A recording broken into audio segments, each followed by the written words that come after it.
মুসলমান রাসূলের ব্যাখ্যা নিতে চায় না, হুজুরের ব্যাখ্যা নিয়ে সন্তুষ্ট। চ্যালেঞ্জ করে না, রেডিও টেলিভিশনে এসে চ্যালেঞ্জ, রাসূল সাল্লাল্লাহু আলাইহি ওয়াসাল্লাম নূরের তৈরি, লা হাওলা ওয়ালা কুওয়াতা, নাউযু বিল্লাহি মিন যালিক। যে হুজুর বলে রাসূল সাল্লাল্লাহু আলাইহি ওয়াসাল্লাম নূরের তৈরি, ওই হুজুরকে দান করে দেন। যেই নবীটা নূরের তৈরি, এটা তোমারই, এতে আমাদের কোনো অংশ নেই। তালাক, পরিত্যাগ করলাম এই নবীকে, যেই নবী নূরের তৈরি। এই নবী আমাদের নবী নয়, এটা তোমাদের নবী। বল হয়ে যায়, ফয়সালা। বাহাসের দরকার আছে নাকি? ওর সাথে বাহাস করবো আমি? কেন বাহাস করবো? কোনো বাহাসের দরকার নেই। নবী তো দিয়ে দিলাম পুরা। এই নবীতে আমার এক বিন্দু পরিমাণ অংশ নাই, এটা পুরো তোমাদের নবী। এই নবী আমি মানি না। এই নবী তোমাদের নবী, এই নবী আমাদের নবী নয়। ক্লিয়ার? বাহাসে আর যাবো? বাহাসে যাওয়ার দরকার নেই। বাহাস ছাড়াই ফয়সালা, বাহাস ছাড়া ফয়সালা হয়ে গেল না? আলহামদুলিল্লাহ। এবার এই রাসূল সাল্লাল্লাহু আলাইহি ওয়াসাল্লামের কথা শুনেন, কখনো বাহাসের দরকার নাই।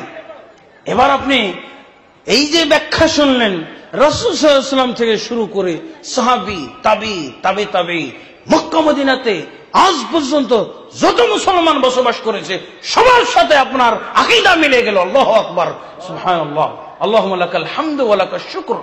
দরকার কি আপনার সাথে আমার মিল দেওয়ার? এই বাঙালি জাতির সাথে, বাঙালি নবীর সাথে আর বাঙালি উম্মতের সাথে আমার মিল দেওয়ার দরকার আছে?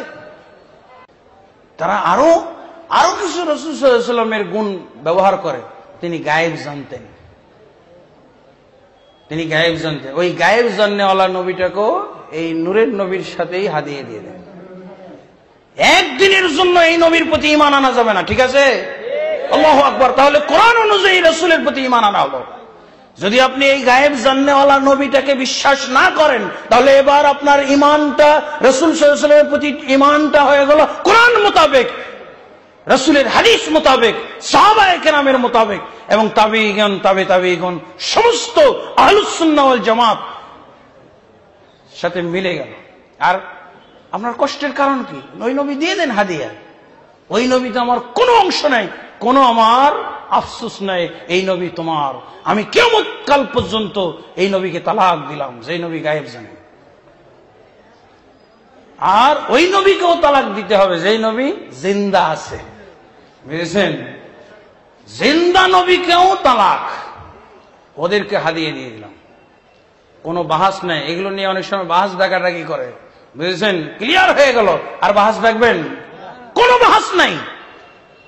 বাহাস ছাড়া ফয়সালা, বাহাস ছাড়া ফয়সালা হয়ে গেছে। আল্লাহ তাবারক ওয়া তাআলা বলেছেন, কুল লা ইয়ালামু মান ফিস সামাওয়াতি ওয়াল আরদিল গায়বা ইল্লাল্লাহ। হে রাসূল, তুমি তোমার মুখ দিয়ে স্বীকার করে বলে দাও যে আসমান এবং জমিনে আল্লাহ ছাড়া কেউ গায়েব জানে না। তো নবী জানবে নাকি? নবী কি আল্লাহ হয়ে গেছে? নাউজুবিল্লাহ, হতে পারে না।